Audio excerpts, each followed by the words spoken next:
She was given every chance to change, but she threw them all away. Mental health struggles, broken rules, and contact with the victim.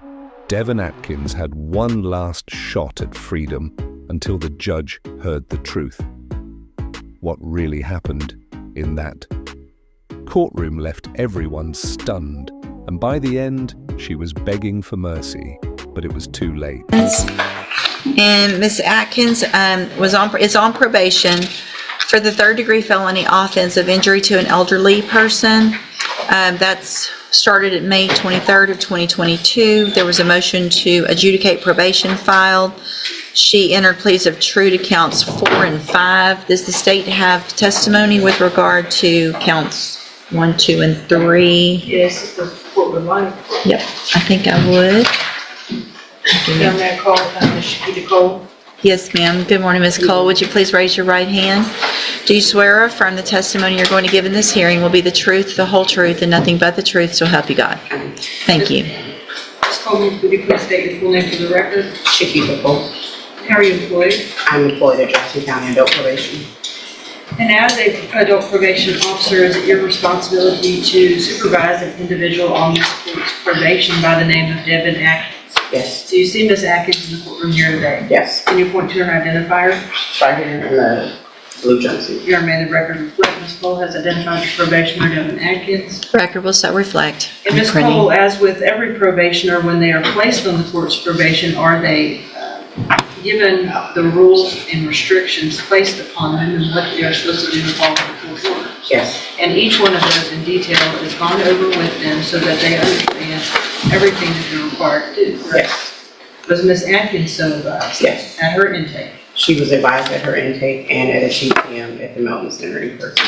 Okay, and describe for the court what a TTM is. A treatment team. Okay, so in your opinion, Ms. Cole, as her probation officer, was Ms. Atkins fully apprised and aware of what she was required to do on probation? Yes. And were in fact a majority of those things intended to help her? Yes.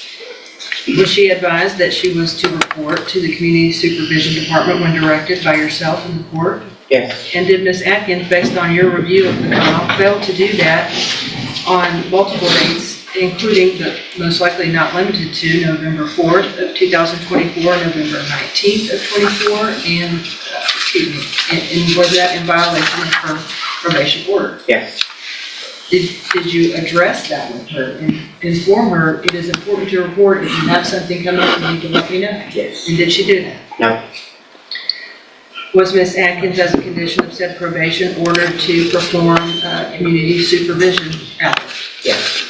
And to report those to you? Yes. Obviously, if you do not know that she has completed them, even if she has, is that a violation of her probation? Yes. To your knowledge, based on your review of her file and your supervision of her, did she either complete the hours or immediately report to you? Sorry, I'm reading that one. No wonder everyone's looking at me. I was about to.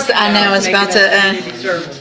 Well, that is in fact a condition of probation, right? Right. Is it also a condition of probation that she is to report to you as her address and so that you know where she is at all times? Yes. And if she does not do that, is it impossible for you to locate her? That is correct. Did she in fact immediately report to you her current address? No, she did not.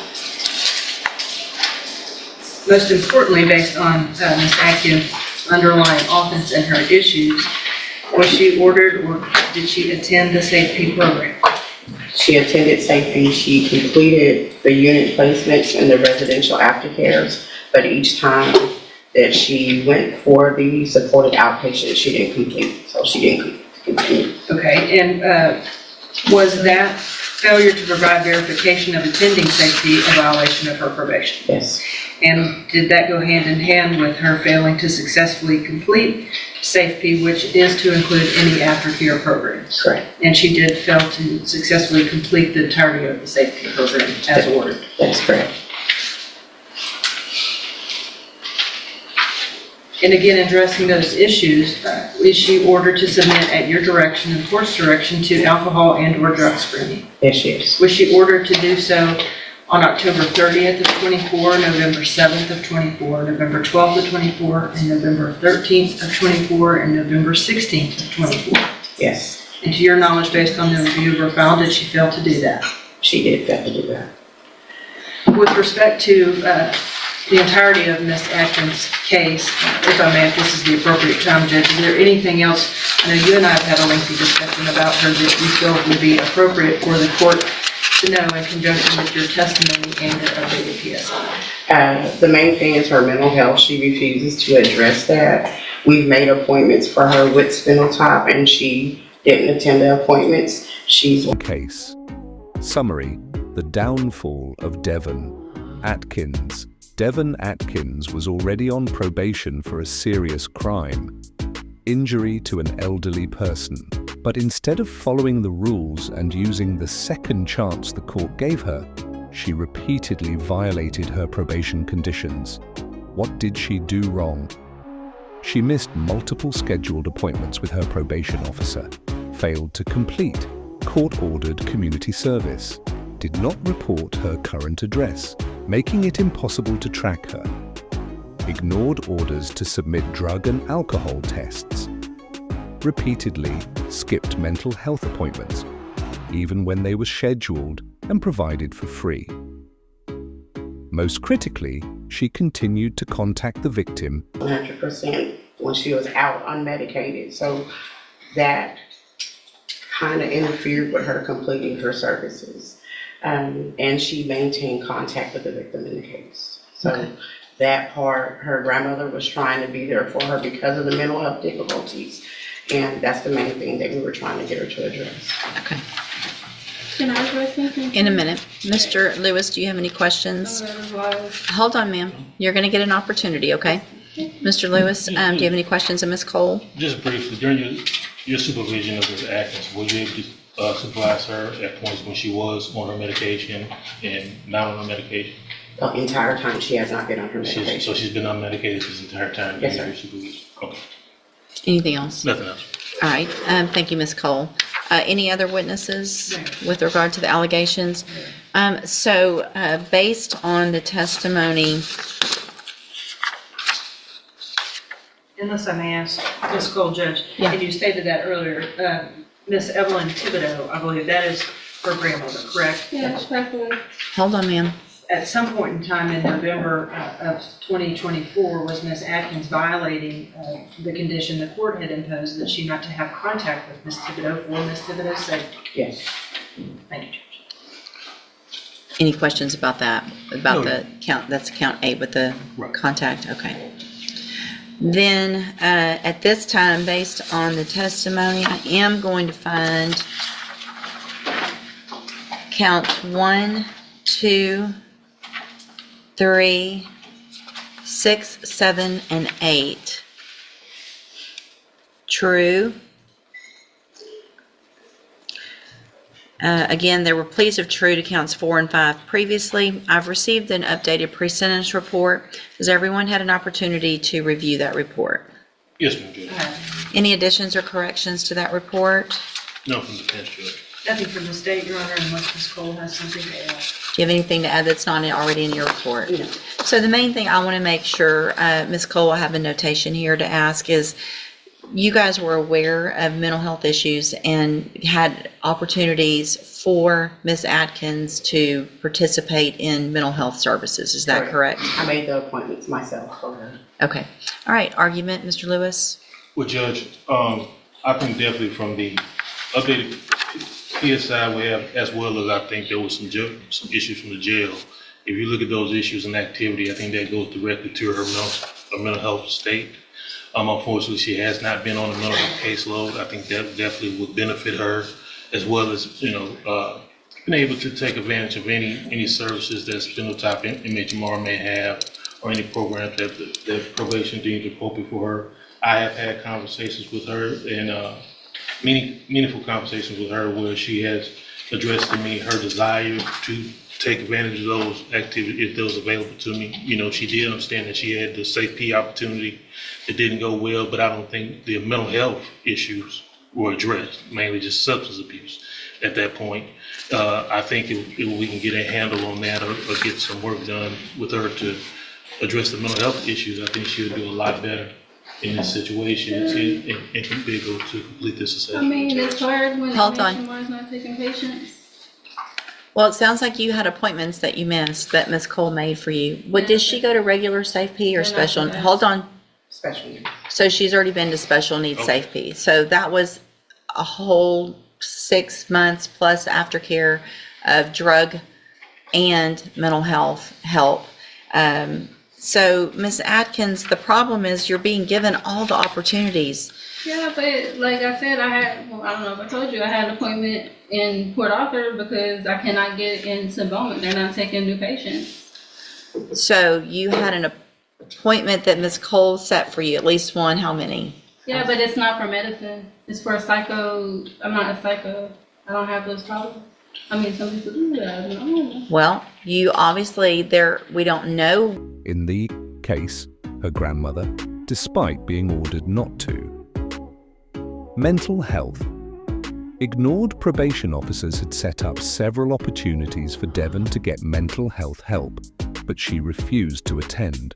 Her excuse was that she didn't believe she had mental health issues, even though her erratic behavior suggested otherwise. She wasn't on medication and refused to complete the programs designed to help her. What did the judge decide? The judge listened patiently but noted a key point. Devon was fully aware of her responsibilities, but chose not to follow through. Despite being ruled mentally competent, she ignored help. What you need because you won't even go do the evaluation. That it sounds like you haven't been on medication that would be, what? Evaluation where? At Spinal Top. That's what I'm telling you. That's not, I don't have that.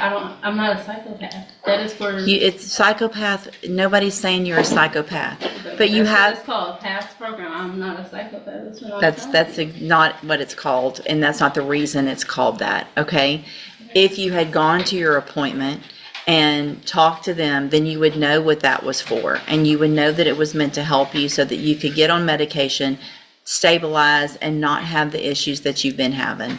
I'm going to find that you previously entered your. I'm sorry, Ms. Malfino. Did you have anything to add? No, Judge, I think that from my conversation with Ms. Cole, she's been gracious enough to offer to continue to work with her because I think she clearly sees the mental health issues. But as you can see, what Ms. Cole has been having to deal with is how the court has had to deal with Ms. Atkins today, and it's been kind of just this runaround circle. Well, and in addition, I am going to find judicial notice of the court's file. Ms. Atkins was evaluated for competency to stand trial not that long ago. I think it was in January of this year. And I have that report. And the finding is that Ms. Atkins is competent, understands the nature of the proceedings, and is then just really making a choice not to follow through with what programs have been given to you, Ms. Atkins, to try to help you. So at this time, any recommendation as far as, I have one more thing to say. okay? She is not giving me the information needed to follow up with those type of things. Okay, well, I don't She doesn't believe have you. them. I don't believe you. You don't Ms. believe Cole me? would never say, go do something and not tell you where to go or help you get there. No, she says she does not have a list of the community service. I'm not worried about your community service. I'm worried about your mental health. And the fact that you're not doing what you need to, and you're still contacting the victim, and it's a serious case. And so I got to protect society, unfortunately, because you're not choosing to do Well, the I feel things like I that, was gonna die, so I really didn't have much of a choice. Okay. It's my life in jeopardy. I'm going to find that you entered your pleas of true to counts 4 and 5 freely and voluntarily. Again, I'm finding counts 1, 2, 3, 6, 7, and 8 true. Find sufficient evidence to find you guilty, and at this time, find you guilty. Don't talk I would over. like to look up. I'm about to sentence you to prison, and how you keep talking over me is about to start adding years onto that. Stop talking. It's just going to get worse. Do you understand? Okay. I'm going to find sufficient evidence to find you guilty, and at this time, I'm finding you guilty of injury to an elderly individual. Sentence you to a term of 5 years in the institutional division of the Texas Department of Corrections. You will receive credit. you will receive credit on that sentence for any time that you've been in custody that the law gives you the right to receive. No, I'm telling, like, she thought, like, I could not get up there. I'm going to hand you the trial court certification that shows this I would was, like to speak to a detective. this was not an agreement, and so you waived your right to appeal. I need you to sign that with I gave you her. hospital papers. I gave her everything. I'm also I had handed a you, doctor's appointment and everything. That's what I'm I've got telling 5 you. more years that I could add on to that. Oh, man. I can give you up to 10. Have 'em. You need to stop talking so I can finish what I need to do, okay? I'm telling you, I'm not guilty. That's what I'm telling you. I did not have a choice. I went to the hospital and everything. I'm handing you a 3 written times. admonishment regarding your ineligibility to possess a firearm or ammunition. Because of the judgment entered I against, don't have a gun. I'm not, just listen to what I'm saying. If you'll listen for a minute, you'll understand. Because of the judgment entered against you, you're ineligible under Texas law to possess a firearm or ammunition. I don't have a gun, man. Good, then you You're talking don't- to the wrong person. I'm Devin Atkins. I don't have a gun. I'm required No, to I'm read that telling to you, I everyone. don't know what you're talking about. I don't have a gun. Good. Broke court rules and put others at risk. In the end, the judge had no choice but to revoke her probation and sentenced her to 5 years in prison. When Devon tried to argue during sentencing, the judge warned that if she kept interrupting, she could face even more time, up to 10 years. The judge emphasized that society had to be protected when someone refused to take accountability. What's the main takeaway? Devon Atkins had every opportunity to get help. Mental health services, outpatient care, special programs, but she rejected all of it. Her refusal to take responsibility and continued contact with the victim forced the court to act. This wasn't just about breaking rules, it was about ignoring help, hurting those trying to support her, and endangering others.